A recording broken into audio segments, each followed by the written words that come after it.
सभी को praise Lord जय मसीह की, सभी को प्रेज लॉर्ड जय मसीह की। यूथ मिनिस्ट्री में आप सभी का स्वागत है।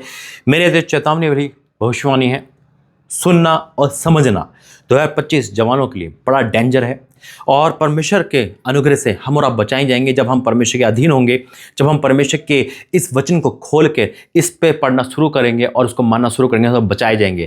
क्योंकि जो परमेश्वर ने बताया 2025 की प्लानिंग वो बहुत खतरनाक है, लेकिन परमेश्वर हमें इसलिए बताते हैं ताकि हम और सेफ हो सके। क्योंकि जब हम कहीं बाहर जाते हैं तो हमें सचेत किया जाता है, देखो बेटा यहाँ से नहीं जाना, यहाँ से जाना, हमें बताया जाता है, अलर्ट किया जाता है। कोई काम चल रहा होता है ना, मान लो कोई पुल बन रहा है तो हमें बताया जाता है ना, सचेत किया जाता है, हमें डांटा भी जाता है कि हम अगर बार बार वहाँ जाने की कोशिश करेंगे कि नहीं यहाँ से जाओगे तो दुर्घटना हो सकती है, और हमें मोड़ दिया जाता है।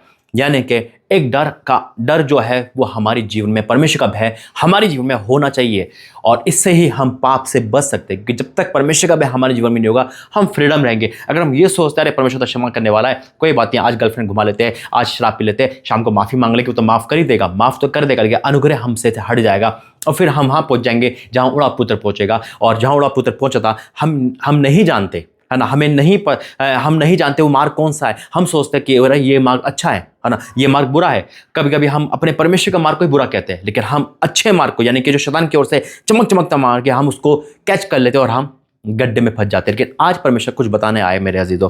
आइए पहले प्रार्थना करेंगे। धन्यवाद करते पिता, वाक्य में जब तू बोलता है तो आग की तरह बोलता है, और लोग सुनेंगे, आज जवान सुनेंगे, माँ बाप सुनेंगे और सचेत होंगे पिता, क्योंकि आपने बोला है। हाँ और आमीन के साथ यीशु मसीह के नाम से आमीन।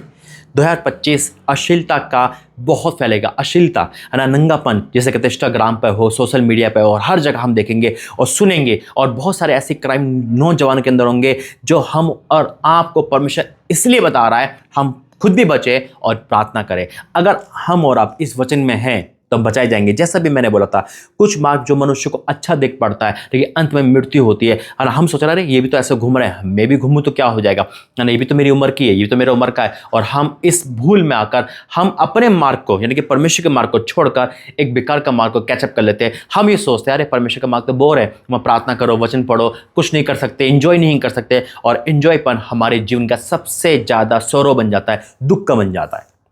और इसलिए मेरा और का परमेश्वर कर रहा है, वार्न कर रहा है, ये 2025 यूथ के लिए बहुत महत्वपूर्ण है।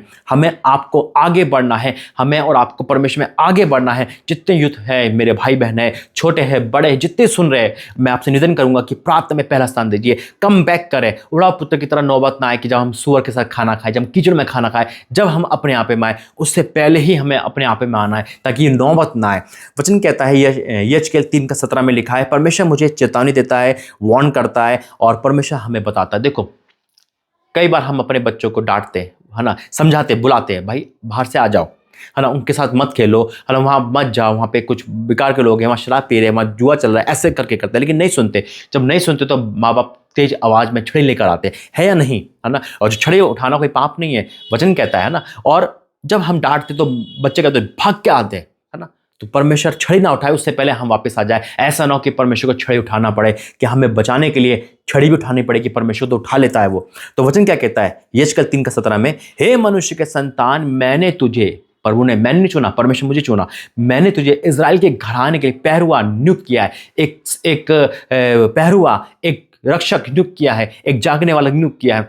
क्यों कराए पहरुआ नियुक्त किया है? तू मेरी मुख की बात सुनकर उन्हें मेरे चेताना। परमेश्वर की मुख की बात सुनता है परमेश्वर का दास, और इसलिए आपके सम्मुख आता है। चेता रहा हूं मैं आपको, परमेश्वर के अकॉर्डिंग चेता रहा हूं, चेतावनी दे रहा हूं, परमेश्वर की आवाज़ सुन के चेतावनी दे रहा हूं कि मेरे जिदो इंस्टाग्राम, फजूल चीजें, गर्लफ्रेंड बॉयफ्रेंड बंद कर दो, और जो बंद कर रखे ना आपने, इसको पढ़ना, इसको चालू कर दो। परमेश्वर निकट है, वो हमें प्रतिफल देने आ रहा है। और ऐसा ना हो कि वो हमारा न्याय करे। उससे पहले मैं आप हर एक नौजवान से कहूँगा कि अपने आप को पर सरेंडर कर दो खुदा के हवाले। आइए प्रार्थना करेंगे। धन्यवाद करते पिता, जो बोला सुना गया वो समझा है पिता। हर एक इंसान के जीवन से डर, खौफ, चिंता, परेशानी दूर हो जाए, और ये वचन के द्वारा लोग सीख सके कि पिता हमें तेरी ओर आना है, ना कि हमें उन फजल चीज़ें में जाना है जो हम बर्बाद होते हैं। शैतान इस समय बहुत एक्टिव मूड पे, लेकिन पिता तू हमारे साथ है, तुम शैतान के कामों को नष्ट करते हैं और अपने आप को तेरे हवाले करते हैं। हाँ और आमीन के साथ यीशु मसीह के नाम से आमीन।